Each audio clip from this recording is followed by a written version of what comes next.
বিদায়ের শেষ প্রান্তে রমজান মাস। হে আমার রব, রহমত, মাগফিরাত ও নাজাতের উসিলায় আমাদের গুনাহগুলো মাফ করে দাও।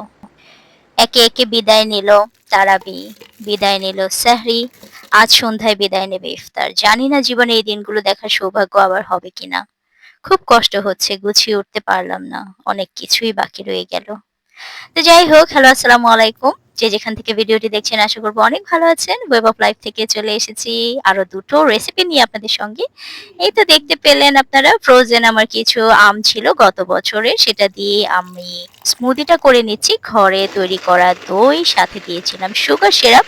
আপনারা কিন্তু চিনি এড করতে পারেন। আমি আসলে চিনির চেয়ে যেটা হয় আমার মনে হয় যে সুগার সিরাপের টেস্টটা অনেক বেশি ভালো আসে।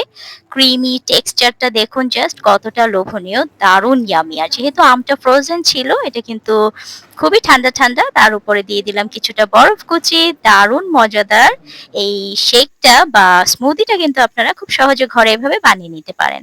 আর আপনারা তো যারা আমার ভিডিও আগে থেকে দেখেন জানেন যে রমজানের আগ থেকে আমি এভাবে ফ্রোজেন করে রাখি কিছু কিছু মিট, চিকেন, মাংস, বিরিয়ানি যখন তখন ক্রেভিং হয় তখন খাওয়ার জন্য একদম মানে টক দই, আদা রসুনের পেস্ট, বিরিয়ানির সকল মসলা দিয়ে ম্যারিনেট করে বক্সে করে রেখে দিই। তারপরে জাস্ট তেলের মধ্যে, তেলটা একটু বেশি দিতে হয়, ঝটপট বিরিয়ানি রান্না তো। যেহেতু পোলাওটা আলাদা করে রান্না করছি না, এই তেলটার মধ্যেই হয়ে যাবে। তো মাংসটাকে এভাবে কষিয়ে নিলাম, ম্যারিনেটেড মাংস, ফ্রোজেন ম্যারিনেটেড যেটা ছিল। পেঁয়াজটা বেরেস্তা করে উঠিয়ে নিয়ে সেটার মধ্যে মাংসটা কষিয়ে জাস্ট মাংসগুলো উঠিয়ে ফেলেছি। চিকেন তো, না হলে দেখা যাবে যে ভেঙে ভেঙে যেতে পারে। তাই চিকেনগুলোকে আগে থেকে উঠিয়ে নিয়ে ওটার মধ্যেই আপনার চালটা দিয়ে দিলাম। দিয়ে খুব ভালো করে এটাকে ভাজতে হবে যেন চালটা খুব সুন্দর করে ফ্রাই হয়ে যায়। তারপরে গরম পানি এড করে দিবেন। আপনারা চাইলে এখানে কিন্তু লিকুইড মিল্ক এড করতে পারেন। আমি ওই যে বললাম ঝটপট রান্না করছি, তাই আমি এটাতে গরম পানি এড করে দিয়েছি। আর দিয়ে দিচ্ছি গুঁড়ো দুধ। এটাও সেম কাজই করবে, লিকুইড দুধ দিলেও আপনাদের হয়ে যাবে। তো এই তো গুঁড়ো দুধটা দিয়ে যেহেতু গরম পানি দিয়েছি, খুব দ্রুতই বলক উঠে গিয়েছে। এভাবে যখন দেখবেন যে 80% হয়ে গিয়েছে, তখন আপনারা একটু লবণ, চিনি সবকিছুর ব্যালেন্সটা একটু দেখে নিবেন।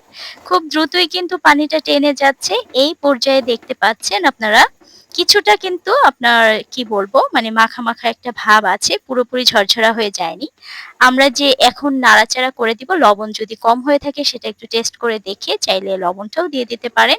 দিয়ে খুব ভালো করে মেশানো হয়ে গেলে লাস্টে আমরা দিয়ে দিব যে মাংসগুলো আমরা উঠিয়ে রেখেছিলাম, জাস্ট ওই মাংসগুলোই এভাবে দিয়ে দিব।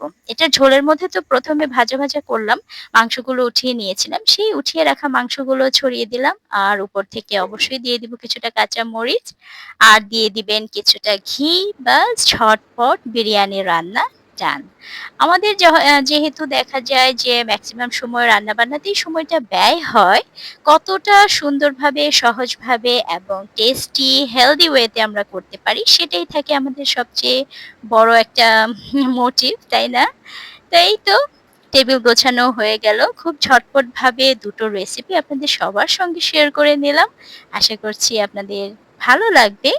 চিকেন বিরিয়ানি ইজিয়েস্ট ওয়েতে সুপার ইয়াম্মি। আর হচ্ছে mango smoothie. Thanks for watching.